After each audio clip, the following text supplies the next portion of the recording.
9월 8일 금요일 품격시대 플러스 본격적으로 시작하도록 하겠습니다. 우선 네 분의 전문가들을 한 분 한 분 소개해 올리도록 하겠습니다. 19대 국회에서 국방위원회에서 활동하셨던 김광진 전 더불어민주당 의원님 자리하셨습니다. 어서 오십시오. 네, 안녕하세요. 네, 반갑습니다. 청와대 안보정책수석실 행정관을 지내셨죠. 김창수 코리아연구원 원장님 나오셨습니다. 어서 오십시오. 네, 안녕하십니까. 네, 반갑습니다. 국방부 대북정책과장을 지내신 박휘락 국민대학교 정치대학원 원장님 자리하셨습니다. 어서 오십시오. 예. 네. 예비역 공군대령 김철우 국방연구원 연구위원님 자리하셨습니다. 어서 오십시오. 안녕하세요. 네, 네 분 모두 반갑습니다. 네, 반갑습니다. 제가 지난주에 첫 번째 토론을 하고 이번 주에 두 번째 토론을 진행하는데요. 오늘도 활력 있는 토론을 좀 부탁드리도록 하겠습니다.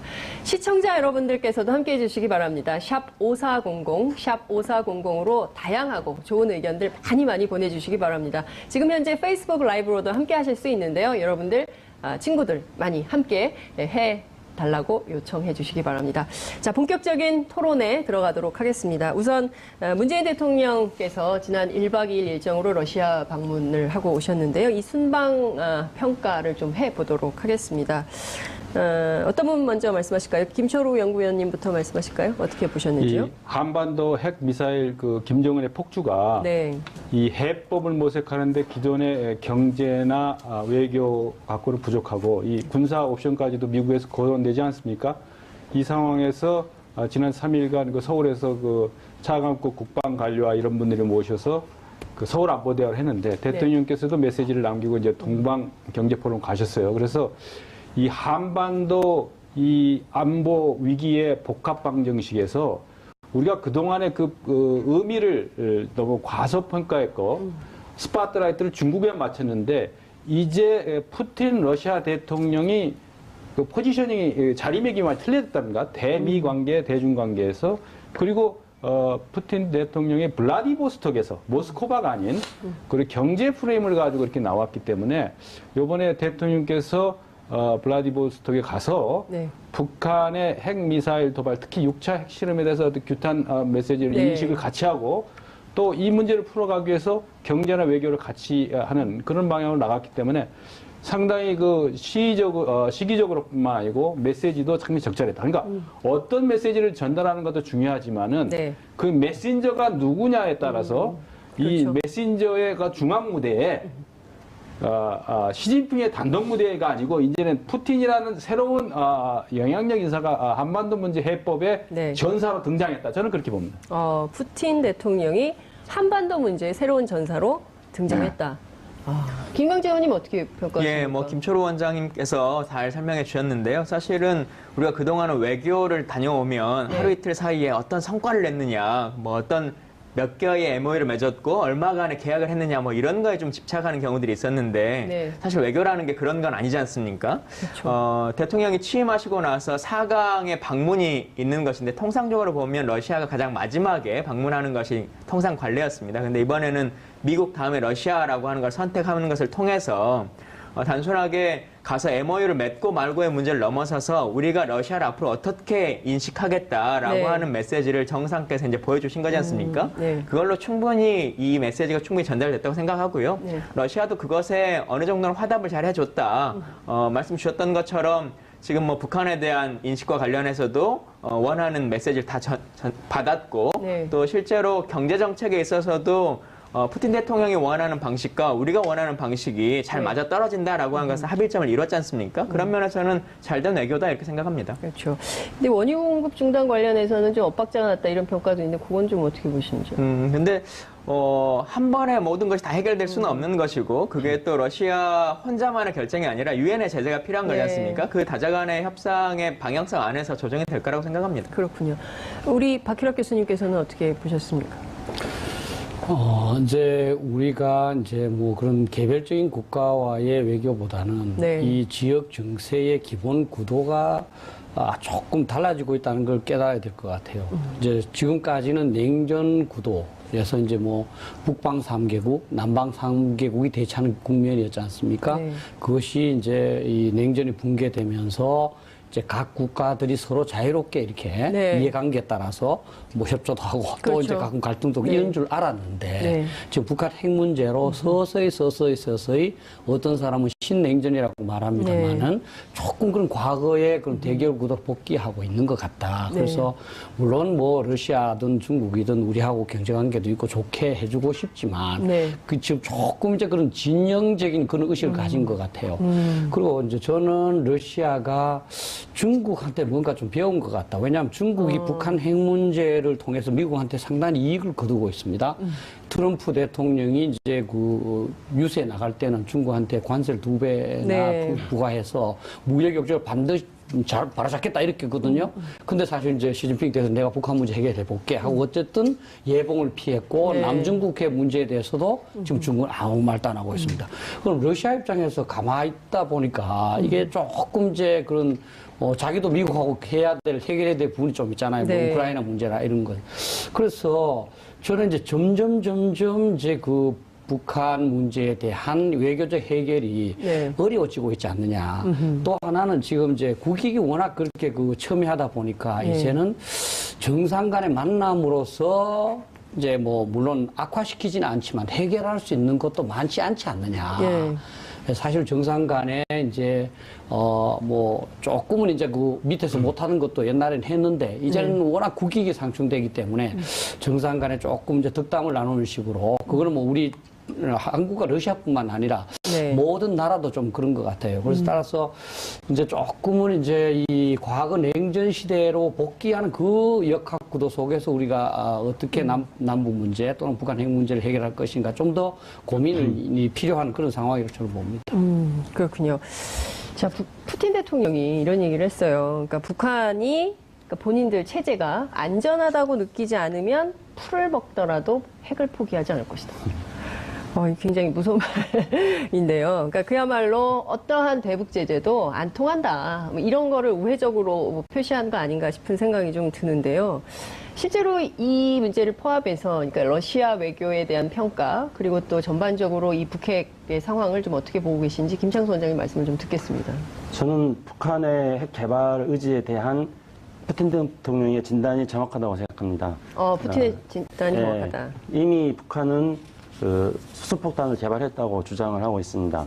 중국이 60년대에 수폭탄, 원자폭탄 그리고 인공위성까지 개발을 해서 이른바 그 양탄 일성 2개의 폭탄과 1개의 인공위성을 개발하는 것을 중국 국가 발전의 목표로 삼았던 것과 유사하게 북한은 지금 핵 개발과 대륙간 탄도미사일을 개발을 통해 가지고 자신들이 단지 강력한 국가를 건설하겠다는 걸 뛰어넘어서 현재 상황에서 미국과 관계를 통한 자신들의 생존을 모색하고 있습니다. 그렇기 때문에 북한이 지금과 같은 제재, 또 앞으로 더 제재를 강하게 한다고 하더라도 핵과 미사일을 포기할 가능성은 거의 없다. 이게 굉장히 우리들에게 있어서는 북한 핵과 미사일 개발을 막아야 할 그런 입장에서는 매우 불편한 진실이라고 생각합니다.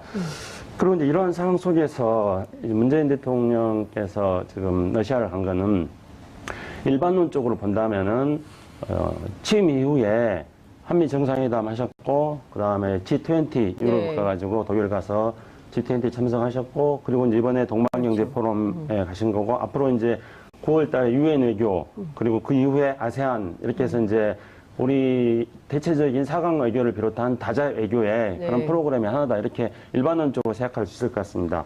하지만 저는 이제 이번 러시아 방문에서 두 분 선생님들, 세 분 우리 김광재님 포함해서 다 말씀하셨습니다만은 제가 가장 중요하게 생각하고 있는 것은 이 북핵 위기 속에서 이른바 현재 제재 국면인데 이 제재 국면에서 한미일 삼각협력이 굉장히 강화되고 있습니다. 그래서 한미일 삼각협력이 강화되는 시점에서 자칫하면은 이게 한미일과 그다음에 북중러라는 냉전 시대의 진영적 대일 구도로 갈 수 있는 가능성이 많이 있는데 어쨌든 이제 대통령께서 러시아를 방문해서 러시아와 북핵 문제에 대해서 해결의 총론적인 것에 대해서 합의를 하시고 그다음에 또 우리가 오랫동안 꿈꿔왔던 북방 경제로의 진출, 또 문재인 정부가 강조하고 있는 한반도 신경제지도 이런 거에 대해서도 초석을 만들었다는 점에서 볼 때 냉전적, 진영적 대결 구도로 복귀하는 것들을 조금 막아보는 그런 점에서 이번 러시아 방문의 의미를 두고 싶습니다. 그리고 근데 이 부분에 좀 첨하자면 그 앵커님 말씀하신 것처럼 푸틴 대통령이 북한이 안전하지 않으면 핵을 계속 할 거다라고 얘기했지만 사실은 그 뒷말이 또 있는 거지 않습니까?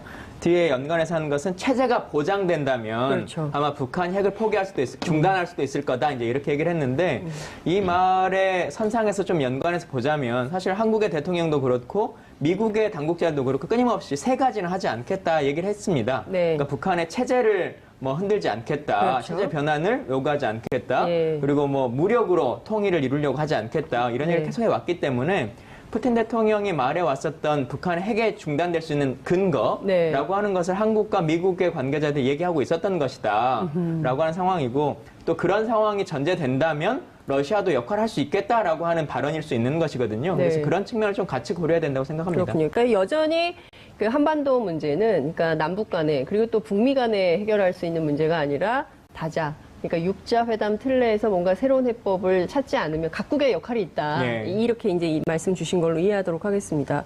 그런데 2003년에요. 김철우 연구위원님. 그 2003년 북핵 위기 때 보면 그 중국이 사흘 동안 북한의 송유관을 막아버린 적이 있지 않습니까? 그때 이제 바로 대화에 나왔었거든요. 그러니까 이번에도 좀 강력한 제재를 쓰면 북한이 좀 움직이지 않을까요? 그 점은 좀 어떻게 보세요? 그러니까 이게 중국과 러시아의 행보를 가만히 보면은 네. 미국이 단독으로 하는 거에는 상당히 거부감을 갖는데 유엔 안보리의 이름을 하는 데는 뭐 어쨌든 여러 가지 꺼리긴 하지만 결국은 협력을 했거든요. 그러니까 네. 근데 이번에 일본 미국이 이제 유엔 안보리 초안 저희 네. 보면 원유를 완전히 석유 제품 자체를 아예 차단하자 말이죠. 네. 그런 얘기가 나왔기 때문에 일정 부분 조율이 있겠지만은 북한의 행태를 보면 말이죠. 네. 특히 김정은 정권의 행태를 보면 어떤 핵미사일 폭주 질주를 할 때 네.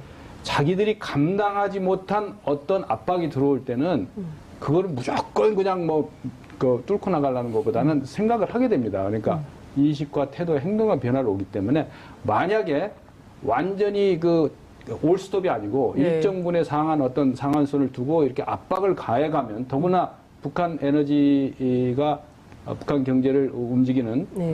핵심이기 때문에 상당히 대화의 국면으로 스스로 먼저 나오는 그래서 이번에 지금 많이 예상되고 있는 99, 10에 뭐 어떤 도발을 할 거다라는 네. 이런 도발 행보의 속도도 조절하면서 그러니까 김정은식 전략적 셈법 그것이 있다는 거죠. 그래서 네. 나름대로 판단의 여지를 주기 위해서 이 가장 핵심 아킬레스건인 원유 문제 네. 이거를 결국 원유라는 것은 뭐 에너지기도 하지만 그 자금줄, 돈줄하고도 관련이 있는 거 아니겠습니까? 네. 그러니까 원유 수출뿐만 아니고 북한에서 해외로 수출하는 이런 것도 막는 그런 측면이 있기 때문에 우리가 여기서 중요하게 생각해야 될 것은 쉽게 말하면 이런 겁니다.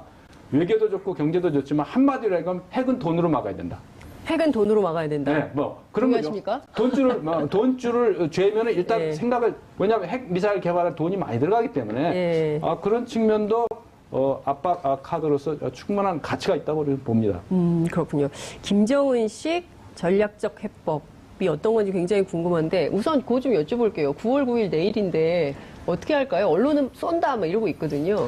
김창수 원장님 굉장히 웃고 계세요 지금. 예, 그러니까 예언하고 하시죠. 그러니까 예. 북한이 네. 이른바 우리가 예측하는 네. 북한이 뭔가 도발을 할 수 있는 북한의 명절은 네. 1년에 10개가 넘어요. 그러면 잘 생각해 봅시다. 북한이 네. 1년에 10번 도발을 합니까? 절대 그렇지 않습니다. 그러니까 구구절에 의해서 도발을 하거나 10월 10일 당창건 기념일에 의해서 도발을 하거나 4월 10일 김일성 생일에 의해서 도발을 하거나 2월 15일 김정일 생일에 의해서 도발을 하거나 그렇지 않다는 거죠. 예.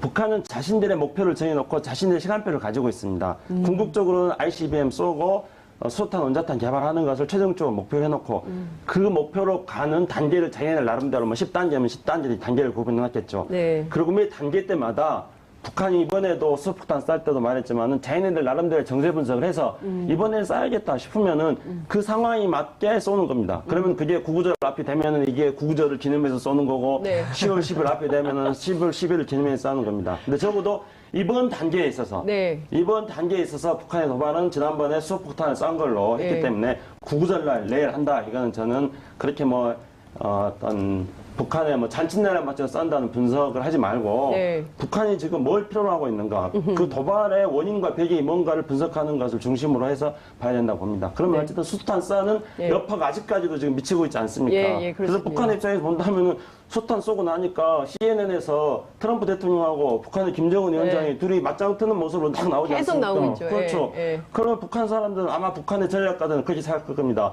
드디어 이 북한의 김정은 위원장 자신들의 최고 존엄이 이제 최강 국가의 지도자하고 같은 반열에 올라타 동급이 이렇게 됐다. 생각할 겁니다. 그 효과가 아직도 미치고 있기 때문에 내일까지는 무슨 뭐 도발하거나 그러진 않을 거라고 굉장히 위험한 예측을 해봅니다. 내일 도발하면 큰일 날 생겼습니다. 지금.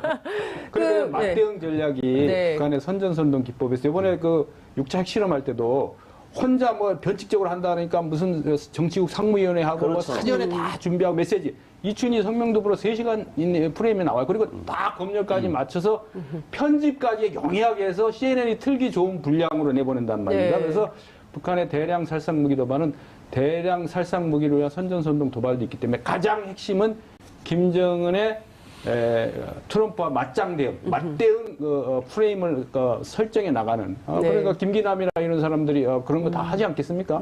그런 측면에서 볼 때 그러한 그 실질적인 물리적 타격을 해서 입는 것보다는 그런 인식과 북한을 사실상 그러니까 러시아가 그렇게 나오는 거. 야, 이 사실상 핵 보유가 아니냐. 이제 암수 컨트롤 해야 된다는 주장도 나오는 거죠. 핵군 주고 해야 된다는 주장까지 나오기 때문에 그런 효과를 노리는 그 어떤 김정은의 그 어떤 내부 우상화가 아니고 국제사회에 영향력 있는 어떤 뭐 그것이 그 어떤 국제사회에 대한 도전이 됐든 뭐가 됐든 어떤 그런 영향력을 가지고 다음 행보를 준비하는 그런 게 아닌가 이렇게 판단이 됩니다. 그렇군요.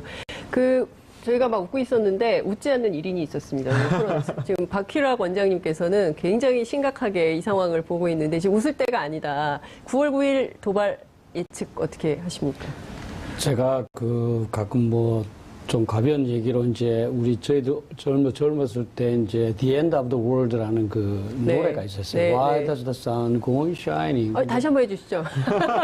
노래를 너무 잘하시네. 그게 이제 나는 애인하고 이별을 해서 이렇게 마음이 아픈데 왜 세상은 정상적으로 돌아갈까 하는 그런 얘기거든요. 저는 사실은 우리 민족의 운명이 풍전등화와 같은데 우리가 이렇게 너무 평상시에 돌아가는 거 아닌가. 진짜 가슴이 아픕니다. 그리고 그런 구구절 예측하는 것 자체가 사실은 우리 생사가 걸린 이 중요한 일을 게임으로 생각한다는 거죠. 9월 9일 날 하면 어떻고 안 하면 어떻습니까? 중요한 거는 북한이 핵 능력을 계속 증강해가고 미사일 능력을 계속 증강해 나가고 그래서 미국한테 압력을 넣어서 주한미군 철수하고 한미동맹 폐기하라 그러고 그리고 나중에는 이제 궁극적으로 한반도에서 주도권을 장악을 해서 적화통일 하려고 그러는데 이걸 다 아시면서도 구구절에 할 거냐 안 할 거냐 이건 저는 너무 지금 한가한 얘기를 하는 거죠. 언론이 너무 이미 북한은 핵력을 갖춰서뿐만 아니라 아까 두 분도 말씀하신 이 종착역이 다 보입니다. 그러면 그것이 내일 하고 모레 하고가 중요한 것이 아니라 그러면 지금부터 우리가 어떻게 해야 될 거냐. 지금 현 수준을 생각을 해보면 이렇게 많이 뒤졌다. 그러면 진짜 우리한테 주어진 시간이 얼마냐. 이 시간 동안에 이 필요한 능력을 어떻게 보강할 것이냐. 이렇게 해야지 그때는 사실은 북한이 도발하고 하는 게 별로 신경 쓸 필요가 없는 거죠, 사실은. 제가 그래서 이제 텔레비에 나와서도 도발과 도발적 행위를 구분해야 된다. 북한이 뭐 핵실험하고 미사일 시험 발사하는 걸 도발이라고 말하지만 도발을 한다면 우리는 대응을 해야 됩니다. 예를 들어서 우리가 연평도에 사실 포격받다 대응해야 되거든요. 그거 안 했기 때문에 문제가 되는 것이고 또 이제 우리가 간첩을 보내서 우리 막 그저 민간인을 무고하게 살해한다. 그건 당연히 우리가 이제 응징도 해야 되는 것이고요. 도발적 행위는 지금 그 자체가 우리한테 위해를 끼치지 않지만 나중에 심각하게 끼칠 거야. 그러면 그 도발적 행위 자체가 중요한 것이 아니라 나중에 있을 그 위험이 중요한 거니까 거기에 어떻게 대응하느냐에 몰두해야지 야 9월 9일 날 할까 뭐 새벽에 할까 저녁에 할까 뭐 그 어떤 의도로 할까. 사실은 북한이 할 때마다 저는 조금 화가 나는 게 전문가들이 나와서 하는 게 대부분이 북한이 왜 도발을 미사일 시험 발사나 핵실험을 했습니까? 그거는 그 미국 협상 테이블을 끌어내고 남북 관계 주도권을 장악하고 내부 결속을 하기 위한 겁니다. 사실 아무 정보도 없이 전부 다 그런 얘기를 하고 우리 국민 여러분들께서도 아 그래 그럴 것 같아 했습니다. 사실은 북한이 어떤 드론을 했는지 누구도 정확하게 모르지 않습니까? 사실은 그거는 북한 김정은과 그 수뇌부만 알고 있는 것이고 발표하는 내용도 다를 수가 있고요. 네. 그래서 좀 더 저는 우리 안보 문제에 대해서 좀 신중했으면 좋겠다는 그런 생각. 굉장히 중요한 지적을 해주신 것 같습니다. 그러니까 언론도 그렇고 굉장히 호들갑스럽게 뭔가 막 얘기를 하고 있지만 정작 중요한 우리 국민들이 알고 싶은 내용의 핵심은 잘 나오지 않는 것 같다. 이제 이런 우려 주셨는데, 그러니까 보다도 좀 정치한 토론이 좀 필요하다 이런 지적을 주신 걸로 저희가 이해를 하도록 하겠습니다. 근데 앞서 이제 네 분께서 공이 이제 해주신 말씀이 북한이 핵과 미사일 능력을 갖게 됐다는 그 김창수 원장님 지적대로 불편한 현실. 이 현실을 놓고 앞으로 우리는 그럼 어떻게 해야 되느냐, 이제 이 얘기를 좀 해야 될 것 같은데요. 지금 뭐 예상했던 대로 굉장히 고강도 김정은 위원장에 대한 제재, UN 안보리 제재 리스트에도 오르고 뭐 이런 점은 처음이다. 그렇기 때문에 이 자체로도 굉장히 큰 의미가 있다. 이런 평가가 나오지만 그렇다고 북한이 곧장 대화로 나오겠는가? 그럼 어떻게 하면 북한을 대화 테이블로 끌어낼 수 있는가에 대한 지혜, 이런 게 좀 필요한 때가 아닌가 싶습니다. 그 점을 좀 얘기를 해보도록 하죠.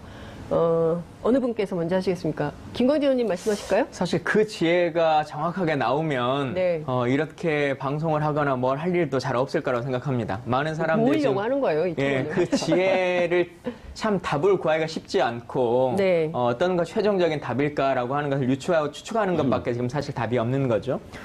근데 북한의 입장에서는 지금 이 제재 국면, 말씀하신 것처럼 지금 유엔의 제재 초안이 좀 광하게 이렇게 네. 되어 있는데 대부분의 초안이 좀 많이 변경되기 때문에 최종안이 어떻게 될 거냐라고 하는 건 좀 지켜봐야 될 것 같고, 그럼에도 불구하고 그런 제재가 을 통해서 북한이 과연 움직일 것이냐라고 하는 측면인 거죠.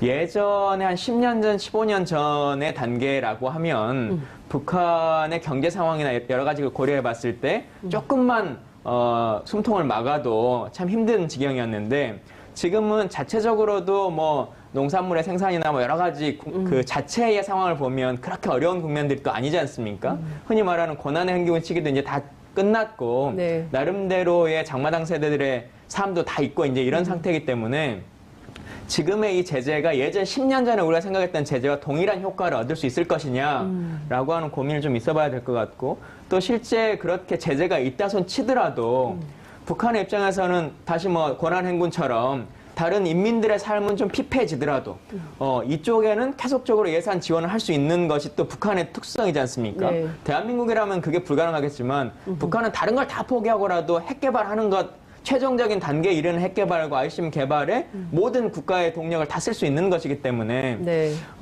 그래서 결국 북한이 핵을 포기할 거냐, 이 제재만으로 라고 하는 고민에 빠져드는 거죠.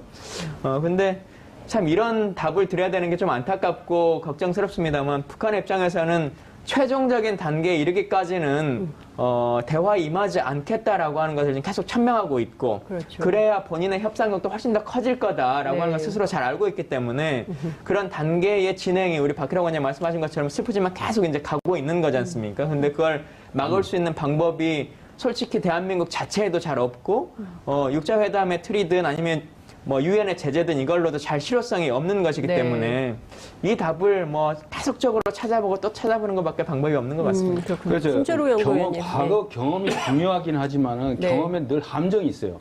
과거의 틀로 현재 달라진 상황을 재단하고 네. 그 처방이 나오기 때문에 늘 그게 문제거든요. 그래서 만약에 제재하면 자기에게 명분이 있을 뿐만 아니고 실리가 있다면 먼저 해결이 됐겠죠. 그러나 중국이나 러시아 주변국 많은 사람들이 제재해야 된다, 네가 제재해라, 이런 식으로 하면서 사실 뒤로 여러 가지 그 구멍들이 있지 않습니까? 그래서 이제 앞으로 그 지난 8번의 제재를 통해서도 많은 구멍을 발견했는데, 이번에 제재에서는 이제 이것이 국제사회에 대한 명백한 도전이고 이것이 수소폭탄까지 했다는 이런 상황이기 때문에 이제는 그 틀을, 그 제재 틀을 어떤 뭐 화려한 아주 상징적 뭐 김정은 뭐 해외 여행 못하겠다든가 뭐 여러 가지 이런 것도 있지만은 이 구멍을 메꾸는 아주 치밀한 후속 조치와 같이 가면서 할 수 있는 것도 해나가는 게 중요하다 이거죠. 이런 거죠.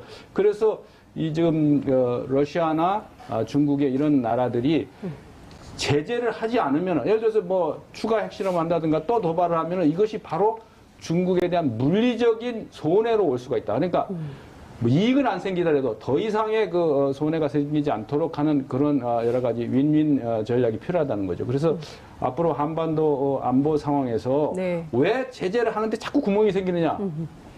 제재를 하는 당사자는 막 손해가 생긴다고 생각하기인데 그 틀을 깨야 된다는 거죠. 저는 주장이.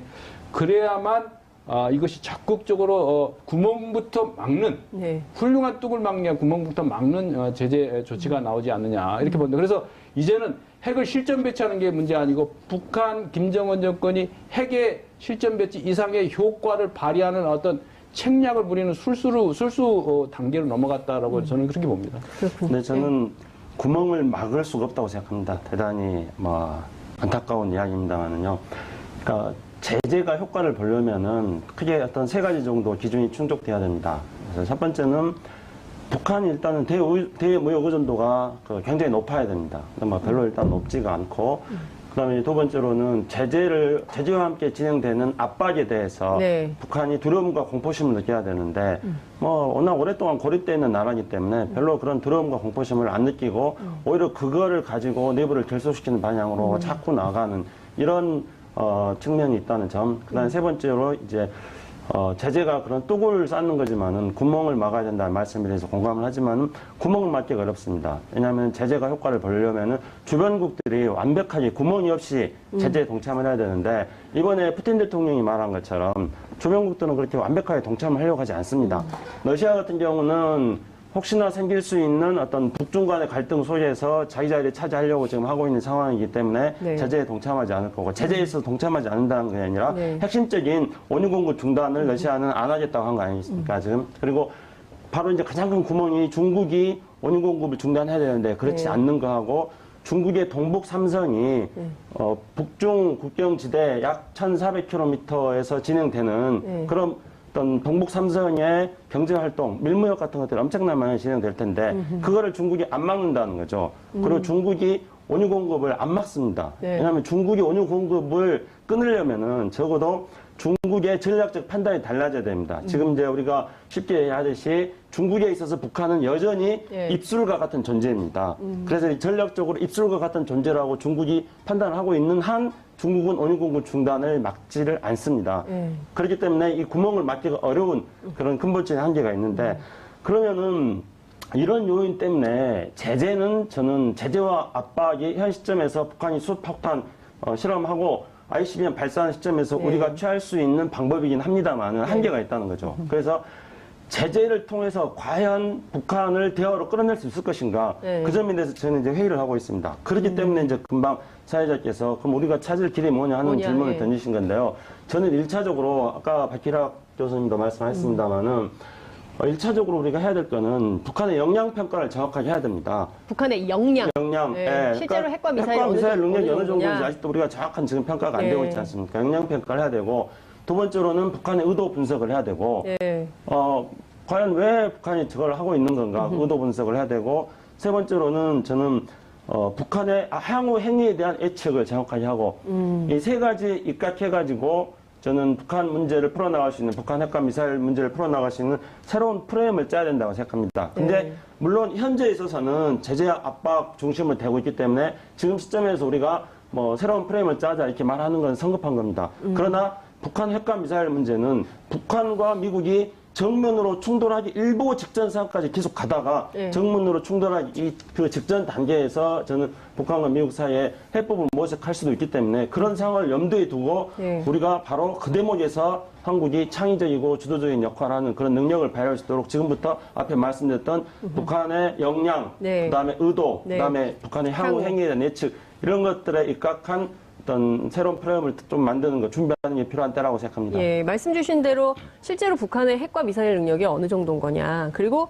뭐가 의도냐, 대화를 하겠다는 거냐, 아니면 진짜 전쟁을 하겠다는 거냐, 뭐 이런. 그리고 그럼 앞으로 언제 쏠 건데, 뭐 이런 것들에 대해서 좀 총체적인 전략적인 과제를 가지고 이 문제를 좀 풀어야 되는 거 아니냐, 이제 이런 말씀을 좀 주신 걸로 이해를 하는데요. 박희락 원장님은 좀 어떻게 보십니까? 지금 이 세 가지와 관련해서 어떤 전망을 좀 하고 저도 계십니까? 뭐 전적으로 동의합니다. 전적으로 동의하십니까? 이제 네. 대화에 관해서 우선 기본적으로는 대화가 목적은 아니다. 북한의 핵 위협을 해소하는 게 목적이니까 네. 뭐 대화도 하나의 중요한 방법이지만 대화가 안 된다고 해서 그럼 뭐 해결 방법이 없느냐 그건 아니지 않습니까? 그죠? 사실 대화가 안 되면 다른 여러 가지 방법도 사용해야 되는 그러니까 거고. 아까 제가 그 궁금한데 도발에 대한 대응도 그게 어떤 걸 의미하시는 건지 그 설명도 좀 필요할 것 같아요. 시청자분들께서. 네. 북한이 만약에 도발이라면 네, 네. 우리한테 예를 들어서 네. 우리의 영토, 주권을 네. 침해했다면 거기에 대해서 당연히 우리가 그 대응을 해야 되는 거죠. 예. 그러나 지금 이제 이 북한에서 주장하는 게 아니 다른 나라는 전부 다 그 탄도미사일도 쏘고 네. 그다음에 뭐 하는데 왜 우리만 이렇게 갖고 하는 이 얘기거든요. 그래서 이제 핵은 이제 NPT 조약에 북한이 탈퇴했다고 그랬지만 사실 이제 NPT 조약에 이제 아직까지 회원국이니까 핵 개발은 안 되고 그다음에 이제 미사일 시험 발사는 2006년도에 1차 핵실험하고 난 뒤에 유엔 결의안으로 그렇죠. 북한은 이제 조금 의도가 나쁜 것 같으니까 앞으로 탄도미사일 기술을 일체 이용하면 안 된다. 그래서 그 자체가 전부 이제 불법인 거죠. 근데 그게 이제 객관적으로 보면 도발이 아닐 수도 있는데 우리 이제 도발로 받아들이고 그러니까 조금 이제 시청자 여러분께서는 막 총쏘가는 도발하고 네. 이거하고 좀 혼동되니까 그걸 좀 구별할 필요가 있다는 그런 말씀 드렸고요. 예. 그 다음에 이제 대화에서 미국하고 북한의 대화하면 되지 않느냐 이 부분은 그럼 북한이 뭐 그냥 대화해서 우리 핵 없애기를 하지는 않을 거 아닙니까? 그 조건이 내거는데 그게 지금까지 많은 사람이 추측하건데 네. 한미동맹 그 폐기하고 주한미군 철수해라 이런 거 아닐까? 그러면 사실은 미국 간에 직접 대화를 한다는 것은 한국의 운명을 우리가 빠진 상태에서 미국과 북한이 이 결정하게 될 수도 있다는 겁니다. 그게 사실은 1973년도에 이제 북베트남하고 이제 그 미국이 그렇게 한 적도 있거든요. 그래서 그걸 굉장히 우려하는 겁니다. 그런데 이제 저는 대화를 해야 된다고 하는 그 사람 중에 하나인데 왜냐하면 이게 잘못하면 우리 민족의 공멸까지도 이제 가능하기 때문에 그래서 저는 이제 뭐 매번 방송에 나와서도 우리가 사실 이제 이 국민의 정부 또 네. 참여 정부 때 북한하고 많이 접촉을 해서 그때 인적 그 어떤 네트워크를 형성한 분도 많이 있습니다. 네. 그래서 저는 이 우리 정부가 좀 더 다양한 사람들을 물색을 해서 저는 북한의 그런 고위층 또는 뭐 어떤 사람이 다 좋습니다만 네. 그런 그 다양한 비공식 접촉을 해서 좀 우리의 의사를 전달할 필요가 있다. 네. 그냥 그 공식적으로 제의하고 저쪽은 아무 말도 안 하고 이런 것보다는 네. 비공식적으로 특사 이게 파견 같은 거 말씀하시는 건가요? 아니요. 그거 이전에라도 다양한 그 우리 정부의 일은 사실은 어떨 때는 비밀 그런 그 업무도 좀 수행을 해야 됩니다. 정부라는 것은. 그러니까 다양한 그래서 다양한 루트를 통해서 이게 한말에는 우리가 조선이 하나로 되어 있는데도 불구하고 우리가 잘못 대처해서 이 결국 먹힌 거 아니냐. 지금 이제 분단되어 있는 이런 상태를 하다 보면 우리 중에서 누가 한반도의 주도권을 이 문제가 아니고 우리 민족 자체가 잘못될 수도 있다. 그러면 북한이 정국이 요구하는 게 뭐냐. 또 우리가 해줄 수 있는 건 없느냐. 이 문제를 어떻게 풀어가면 되겠느냐. 우리의 마음은 이렇다. 이렇게 계속 해야 된다는 거죠. 그렇게 해서 어느 정도 서로가 이제 이해한 다음에 그러면 우리가 공식적으로 한번 제안하자. 이렇게 해야 이제 대화가 되지. 그냥 그 현재처럼 뭐 일방적으로 제안하고 북한은 나는 미국이 우리 대화 상대지 한국은 아니다. 이렇게 무시해버리고 하면 오히려 점점 더 이제 양극 간에 이제 이 간극이랄까요? 이게 좀 멀어지거든요. 그래서 좀 더 대화 자체의 목적을 두지 말고 좀 더 먼 이 핵위협 해소의 목적을 더 다양한 방법을 강구하고 대화를 하더라도 좀 더 수단의 융통성을 좀 넓혔으면 좋겠다 이런 생각. 그렇군요. 이제 늘 시간이 쫓겨가지고 지금 벌써 37분이 흘렀어요. 3분밖에 일부 시간이 3분밖에 남지 않아가지고 정말 제가 시간 조율을 잘 못하는 것 같은데 이 중국 얘기는 꼭 좀 해봐야 될 것 같아요. 그러니까 많은 전문가들 가운데 일부는 이 중국 책임론이 아니라 중국 역할론을 좀 강조해줘야 된다. 그래서 중국이 현재와 같은 상황에서 뭔가 자기 역할을 할 수 있도록 좀 만드는 이런 우리 정부의 역할 이런 게 좀 필요하다고 얘기를 하는데 사드 문제도 그렇고 오늘은 또 김치로 공격을 하기도 하고 이게 뭐 북한에 대고 근육 자랑하지 마라 막 이런 그런 얘기가 나오고 있거든요. 그래서 이 중국을 좀 우리가 어떻게 해야 될지 얘기를 좀 해보고 넘어가야 될 것 같습니다. 김광진 의원님부터 얘기할까요? 네. 사실 이제 중국 얘기하면 우리가 어떻게 할 거냐라고 하는 것도 많이 얘기 나옵니다만 이제 미국이 세컨더리 보이콧 얘기를 하면서 이제 중국에게 정확한 입장을 정해라라고 한 얘기를 하고 있는 거지 않습니까? 네. 김철우 의원님 말씀하셨던 것처럼 사실은 중국이나 러시아도 제재 동참하면 어떤 피해가 온다라고 하는 것이 생겨야 이제 제재 그 동참을 할 텐데, 근데 문제는 뭐냐면 중국이 웬만한 작은 그 군소 국가가 아니지 않습니까? 그래서 네. 미국이 뭐라고 한다고 해서 그게 두려워서 바로 동참하거나 아니면 그것에 영향력을 받거나라고 하는 상태가 아니기 때문에 실제 어느 단계까지 이 말에 미국의 발언을 두려워할 것이냐라고 하는 걸 조금 더 지켜봐야 될 것 같고, 우리 입장은 사실은 그동안 이제 한국 외교라고 하는 거, 특히나 박근혜 정부에서 보면 우리는 정확히 어느 쪽의 이야기를 하고 있는 건지라고 네. 하는 것이 좀 불명확한 것 때문에 상대국들이 훨씬 더 혼란스러워했던 거지 않습니까? 그래서 네. 실제 이제 문재인 정부에서도 입장을 좀 정확하게 정할 필요가 있다고 생각합니다. 그래서 중국과 일본과 미국과 북한에 대해서 물론 네. 상황이 변동이 되면 그때그때 외교라는 게 좀 조정은 있을 수 있겠습니다만 기본적인 큰 틀에 있어서의 기조라고 하는 걸 좀 정해야 될 텐데 네. 그동안은 상대국이 인식하기에도 그리고 우리의 관계자들이 인식하기에도 우리가 지금 중국과 일본 간의 관계에서는 어떤 걸 정확히 선택하고 있는 것이지라고 하는 게 좀 없었거든요. 그래서 네. 이 답을 먼저 좀 정확하게 제시해 주는 게 좋겠다 생각합니다. 김창수 원장님 덧붙여서 말씀을 좀 해주시고 우선 넘어가겠습니다. 아까 우리 사회자님께서 황구시보 이야기를 하셨는데요. 네. 우리한테 근육질 자랑하지 말아라. 근데 저는 중국 당국이 네. 항상 이제 북한이 어떤 핵실험이나 미사일 발사를 하면은 유관국들의 냉철한 자세를 잃지 말아야 되는데 유사한 정확하지 않은 오딩인데 유사한 지금 이야기를 하거든요. 네. 근데 제가 중국의 그 황구시보한테 그렇게 말해주고 싶어요. 똑같은 말을 되돌려주고 싶습니다. 이런 상황일수록 냉철한 그런 긴장감을 잃지 말아달라. 그 굉장히 저는 단지가 우리하고 지금 군사적이고 또 외교적인 문제를 가지고 대립하는 차원을 뛰어넘어서 지금 한국 국민들과 중국 그 국민들 사이에 문화적, 정서적 충돌로까지, 갈등으로까지 유발시킨다고 제가 오해를 할 정도의 그런 표현들을 하고 있습니다. 한구시보 보고 있나 뭐 이렇게 네. 하셔야 될 텐데. 그래서 조금 더 그 냉철한 그 자세를 조금 유지해 줄 것을 일단 바라고요. 네. 그다음에 아까 사회자께서 말씀하셨듯이 중국은 이제 북한이 어떤 핵실험을 한달까 그러면은 계속 미국의 오바마 정부 시절부터 계속 했던 건 뭐냐면은 특히 이제 그 힐러리 클린턴이 국무장관 네. 했을 때 북한이 핵실험을 하면은 그런데 중국은 항상 이렇게 나옵니다. 예. 그러니까 핵실험하고 무슨 도발을 하는 북한의 문제를 그런데 왜 중국은 왜 그걸 방치하느냐 이렇게 해서 중국 중국 책임론으로 네. 가거든요. 그래서 중국이 그 중국 책임론으로 가는 거에 대해서 마지 못해서 유엔 제재에 참가하고 그리고 북한한테 야 너희들 그러지 말아라 하고 말을 하지만은 네. 그러나 근본적 문제에 대해서 중국이 해결하려고 나서진 않는다는 거죠. 그렇기 때문에 말씀하신 대로 중국이 오히려 반발을 합니다. 미국 책임론으로. 네. 그렇기 때문에 저는 미중이 쌍방에 대해서 책임론으로 하는 것이 아니라 쌍방의 역할론으로 전환해야 된다 이렇게 생각합니다. 그렇군요. 김철우 연구위원님은 어떻게? 지금 굉장히 그 중요한 포인트를 얘기하셨는데 네.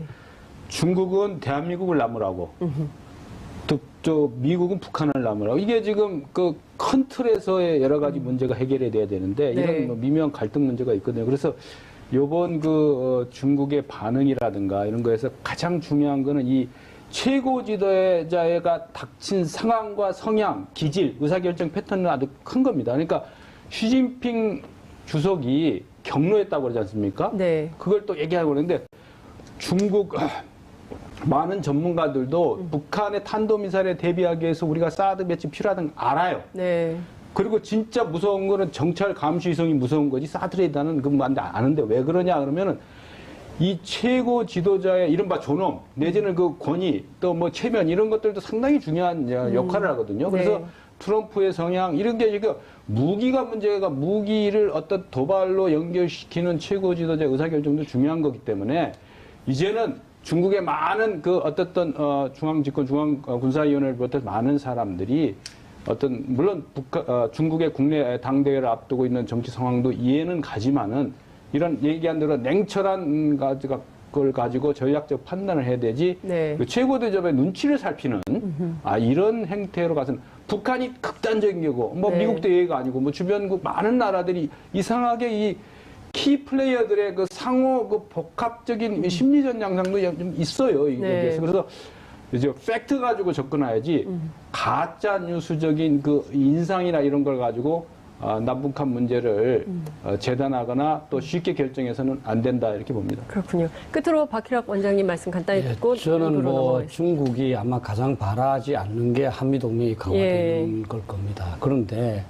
사드 논란이라든지 북한 핵 그 개발로 인해서 중국이 가장 바라지 않는 방향으로 계속 가고 있습니다, 사실은. 그렇지 않습니까? 그래서 중국이 겉으로는 상당히 이제 뭐 여러 가지를 고려해서 잘 하는 것 같지만 네. 큰 방향에서는 전략적으로 사실은 자기들이 바라는 방향과 반대대로 상황이 흘러가도록 하고 있다. 이런 점에서 한번 중국의 그 전략가들 이런 분들께서 한번 이 최근에 그런 중국이 했던 외교 정책 방향이 과연 네. 거기에 부합되었었는지 한번 검토해 봤으면 좋겠고 또 하나 중요한 거는 네. 뭐 중국이든 한국이든 또 일본이든 우리는 동양의 이제 그 황색 인종이고 상당한 이 문화적인 공통성을 갖고 아시아인 있습니다. 예, 공동체. 그렇습니다. 네. 그러면 이 미국은 그 남아메리카에 대해서는 자기 안방으로 생각하고 여기는 내가 이제 관리한다. 그래서 뭐 남아메리카에 가끔 이래 내전에도 개입하고 그렇게 합니다. 그럼 중국이 만약 미국한테 이 아시아, 특히 네. 동북아시아는 이 어떤 그 영역이다. 네. 우리는 여기 우리끼리 공통적인 문화로 잘 살겠다 그러면 여기에는 이 문제를 자기 힘으로 해결해야 돼요. 북한 핵 문제 이건 내가 알아서 해결할 거야. 해결해 버리면 미국이 할 말이 없습니다. 근데 이거를 해결하지 않고 오히려 우리가 좀 위협을 느끼는 한국에 대해서만 계속 하다 보니까 네. 오히려 점점 미국이 들어올 틈을 만들어주고 있거든요. 저는 중국이 사실은 이제 덩치가 커서 모아놔서 공격이 크지 사실 공격의 질이 크다고 생각하는 사람 많지 않습니다. 그래서 저는 중국이 과거 이 문화 네. 또는 또 어떤 사상 여기서 동양 사회를 주도했던 네. 그 선조들 그런 그 전례를 한번 보고 조금 고쳤으면 좋겠습니다. 네. 아이고 박희락 교수님 굉장히 젠틀하고 고차원적으로 지금 설득적으로 해보시는 것 같은데. 네, 그러니까요. 저희 지금 위중한 북한의 핵요. 실제로 이 문제를 포함해서, 그러니까 러시아 외교에 대한 평가, 그리고 또 전반적으로 이 북핵의 상황을 좀 어떻게 보고 계신지 김창수 원장님 말씀을 좀 듣겠습니다. 저는 북한의 핵 개발 의지에 대한 푸틴 대통령의 진단이 정확하다고 생각합니다.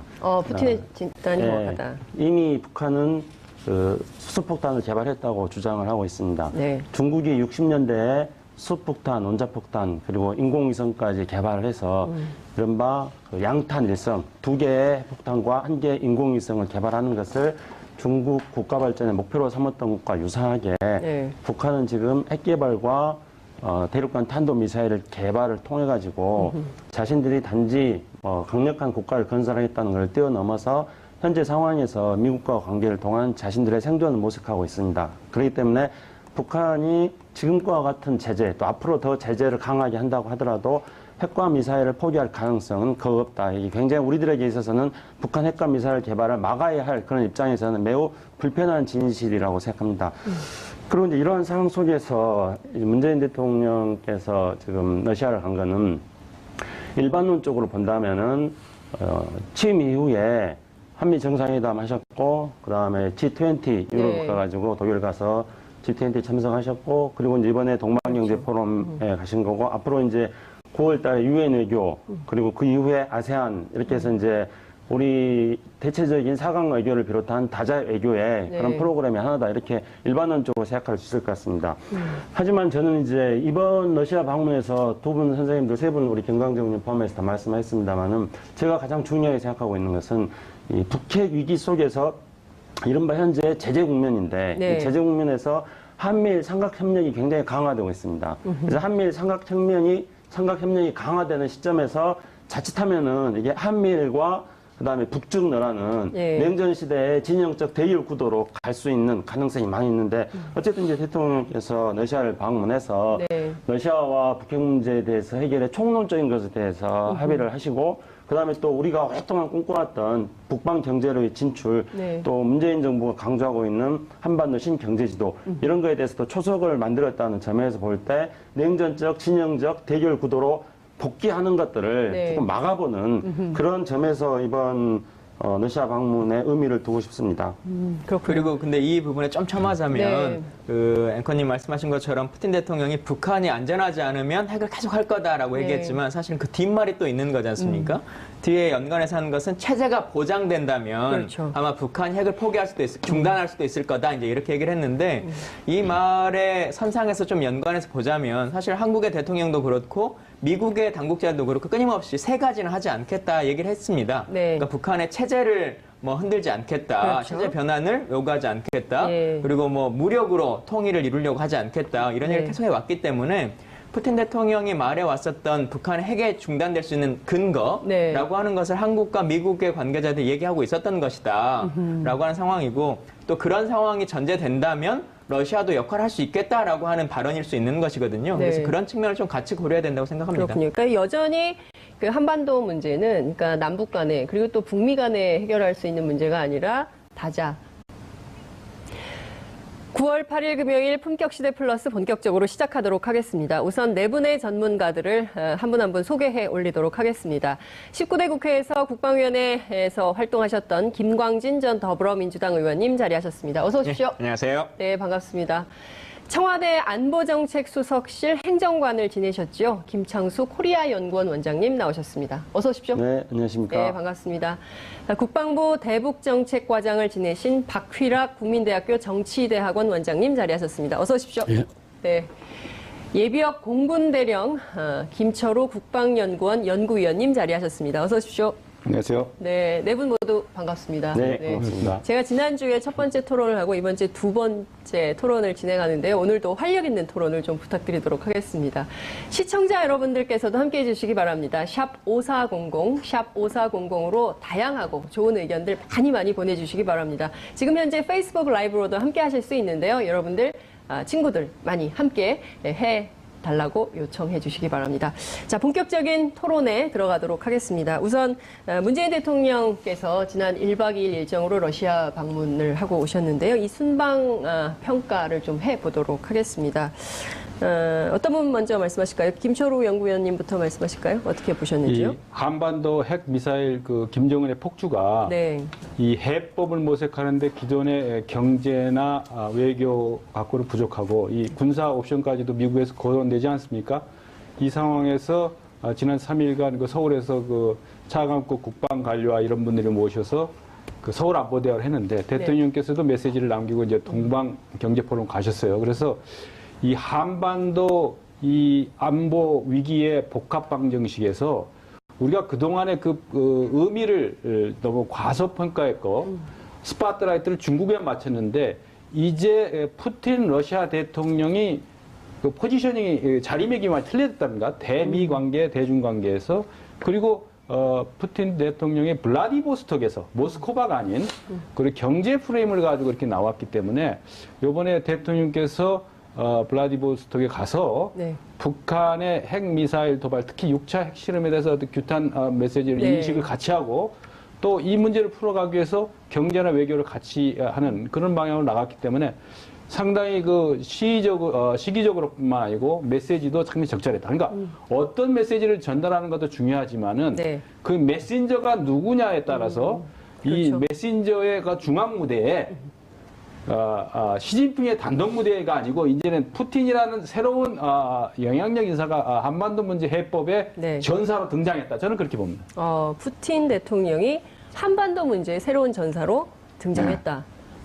김광재 의원님 어떻게 평가하십니까? 예, 뭐 김철우 원장님께서 잘 설명해 주셨는데요. 사실은 우리가 그동안은 외교를 다녀오면 하루 이틀 사이에 어떤 성과를 냈느냐, 뭐 어떤 몇 개의 MOU를 맺었고 얼마간의 계약을 했느냐 뭐 이런 거에 좀 집착하는 경우들이 있었는데 네. 사실 외교라는 게 그런 건 아니지 않습니까? 그렇죠. 대통령이 취임하시고 나서 4강의 방문이 있는 것인데 통상적으로 보면 러시아가 가장 마지막에 방문하는 것이 통상 관례였습니다. 근데 이번에는 미국 다음에 러시아라고 하는 걸 선택하는 것을 통해서 단순하게 가서 MOU를 맺고 말고의 문제를 넘어서서 우리가 러시아를 앞으로 어떻게 인식하겠다라고 네. 하는 메시지를 정상께서 이제 보여주신 거지 않습니까? 네. 그걸로 충분히 이 메시지가 충분히 전달됐다고 생각하고요. 네. 러시아도 그것에 어느 정도는 화답을 잘 해줬다.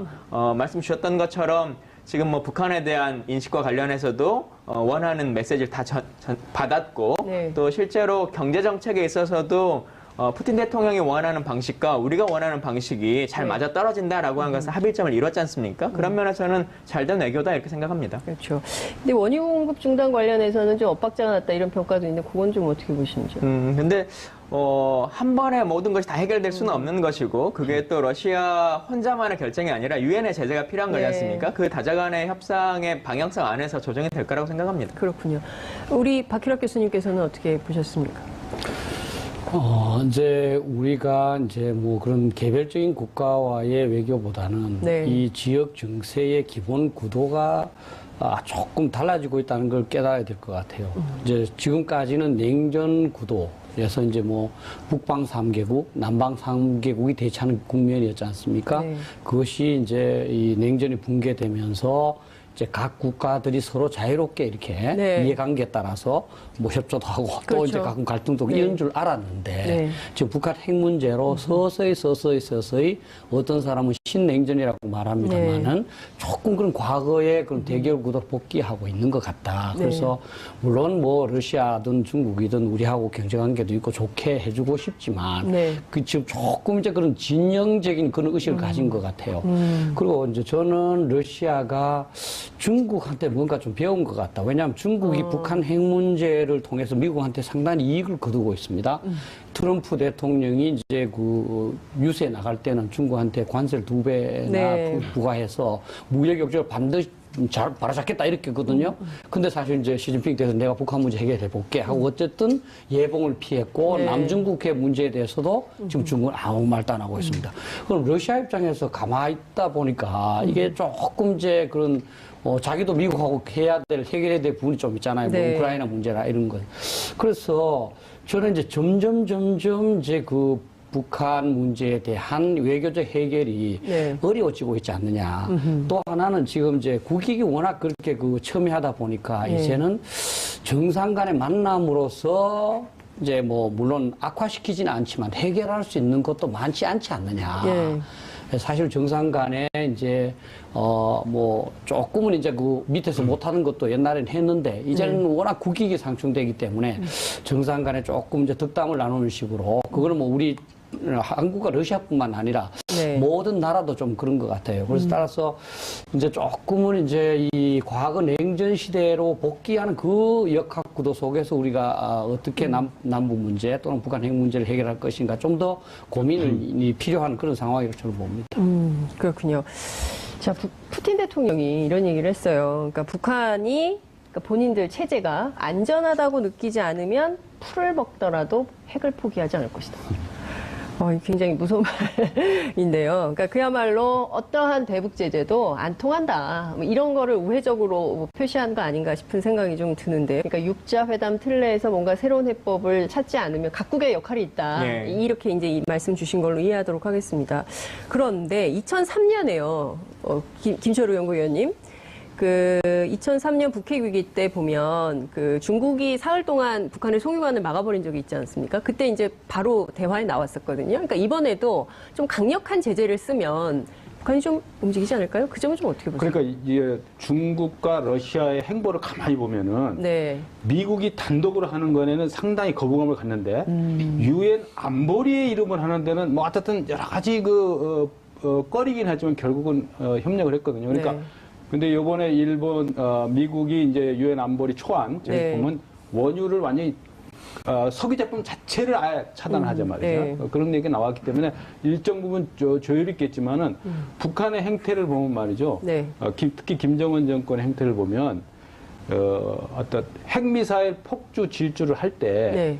자기들이 감당하지 못한 어떤 압박이 들어올 때는 그걸 무조건 그냥 뚫고 나가려는 것보다는 생각을 하게 됩니다. 그러니까 인식과 태도, 행동과 변화를 오기 때문에 만약에 완전히 올스톱이 아니고 네. 일정분에 상한 어떤 상한선을 두고 이렇게 압박을 가해가면 더구나 북한 에너지가 북한 경제를 움직이는 네.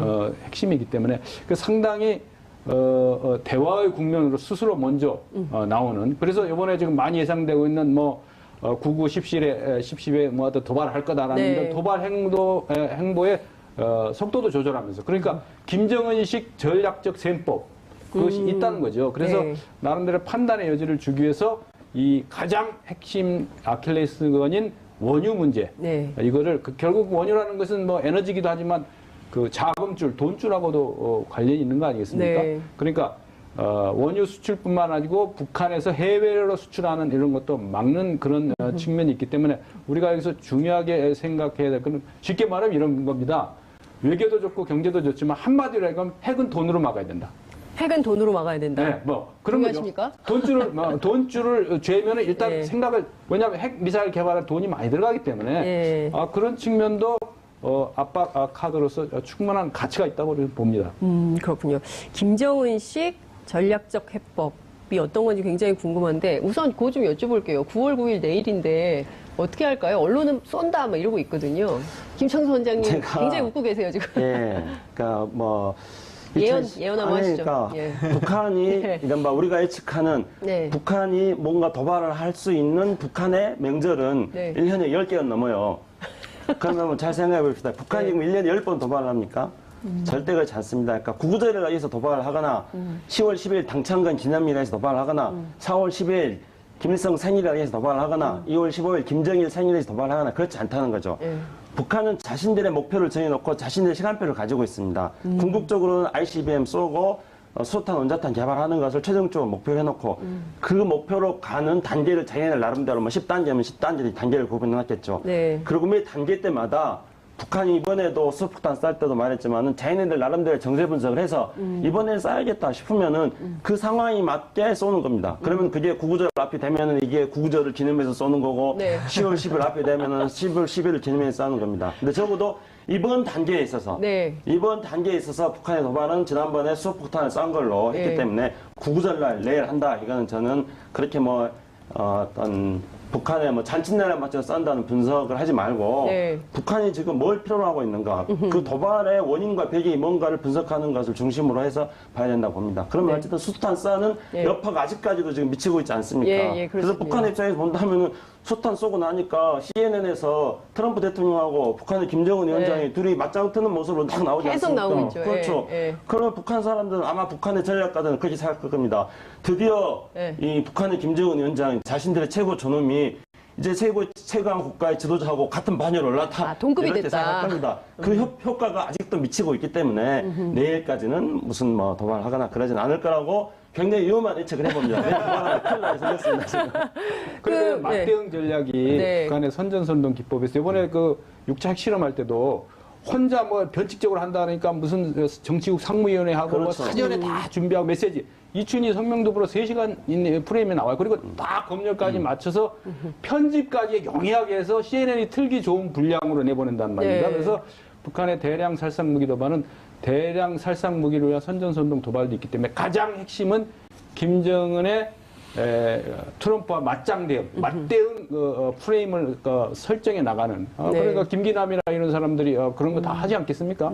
그런 측면에서 볼 때 그러한 그 실질적인 물리적 타격을 해서 입는 것보다는 네. 그런 인식과 북한을 사실상 그러니까 러시아가 그렇게 나오는 거, 야, 이 사실상 핵 보유가 아니냐, 이제 암수 컨트롤 해야 된다는 주장도 나오는 거죠. 네. 핵 군주고 해야 된다는 주장까지 나오기 때문에 그런 효과를 노리는 어떤 김정은의 그 어떤 내부 우상화가 아니고 네. 국제사회에 영향력 있는 어떤 뭐 그것이 그 어떤 국제사회에 대한 도전이 됐든 뭐가 됐든 어떤 그런 영향력을 가지고 다음 행보를 준비하는 그런 게 아닌가 이렇게 판단이 됩니다. 그렇군요. 저희가 막 웃고 있었는데 웃지 않는 일인이 있었습니다. 지금 박희락 원장님께서는 굉장히 심각하게 이 상황을 보고 있는데 지금 웃을 때가 아니다. 9월 9일 도발 예측 어떻게 하십니까? 제가 가끔 좀 가벼운 얘기로 이제 저희도 젊었을 때 이제 The End of the World라는 네. 노래가 있었어요. 네, Why 네. does the sun go on shining? 다시 한번 해주시죠.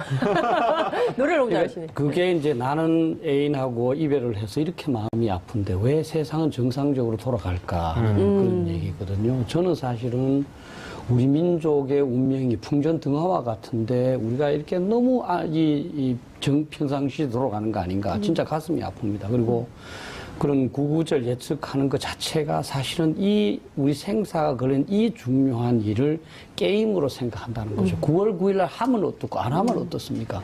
중요한 거는 북한이 핵 능력을 계속 증강해가고 미사일 능력을 계속 증강해 나가고 그래서 미국한테 압력을 넣어서 주한미군 철수하고 한미동맹 폐기하라 그러고 그리고 나중에는 이제 궁극적으로 네. 한반도에서 주도권을 장악을 해서 적화통일 하려고 그러는데 이걸 다 아시면서도 구구절에 할 거냐 안 할 거냐 이건 저는 너무